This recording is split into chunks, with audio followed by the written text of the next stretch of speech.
Kita tak dapat menambah kesenangan bagi dunia ini. Begitu juga tidak dapat menambah kesusahan baginya. Jumlah kekuatan yang memainkan tenaga hidup suka dan duka dalam dunia ini selalu berjalan serupa. Kita hanya mendorong tenaga-tenaga suka dan duka itu dari satu sudut ke sudut lainnya, dari sebelah sana ke sebelah sini. Tetapi keadaan itu tinggal sama jumlahnya, tidak berubah. Sebab keadaan demikian memang sifat dan kodratnya alam ini. Naik dan turun, surut dan pasang, adalah pembawaan asli dunia ini. Itu adalah suatu paham yang logis dan masuk di akal. Kalau tidak, sama aja Anda mengharapkan memiliki hidup tanpa mati. Di mana boleh kita memiliki hidup tanpa mati? Inilah dusta besar, omong kosong. Sebab pikiran tentang hidup itu dengan sendirinya sudah mengandung akan mati. Dan pikiran akan kesenangan itu sendirinya sudah mengandung pengertian akan kesusahan. Lampu itu selalu menyala, dan itulah hidup.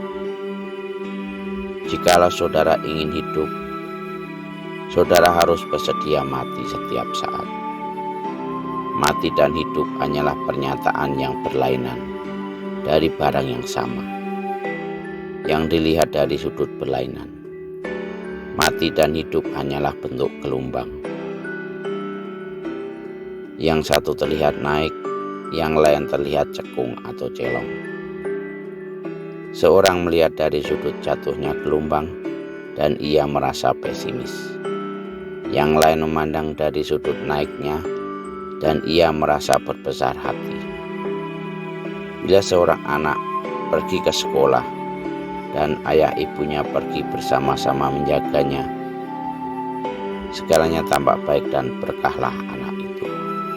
Kebutuhannya mudah terpenuhi dan ia merasa sebagai orang yang berbunga hatinya. Tetapi seorang tua yang sudah banyak mendapatkan pengalaman hidupnya menjadi lebih tenang dan segala keinginan-keinginannya mulai kurang. Nafsu-nafsunya dapat dipadamkan. Maka bangsa-bangsa tua dengan tanda-tanda keruntuhan di sekelilingnya merasa kurang berpengharapan dan keinginan-keinginan dibandingkan dengan bangsa-bangsa yang baru tumbuh. Ada suatu peribahasa di India, 1000 tahun di kota dan 1000 tahun jadi rimba. Perubahan ini berjalan terus dari satu kota menjadi hutan dan hutan menjadi kota, di mana-mana di seluruh dunia. Dan orang menjadi optimis atau pesimis tergantung dari segi mana ia memandangnya dunia ini.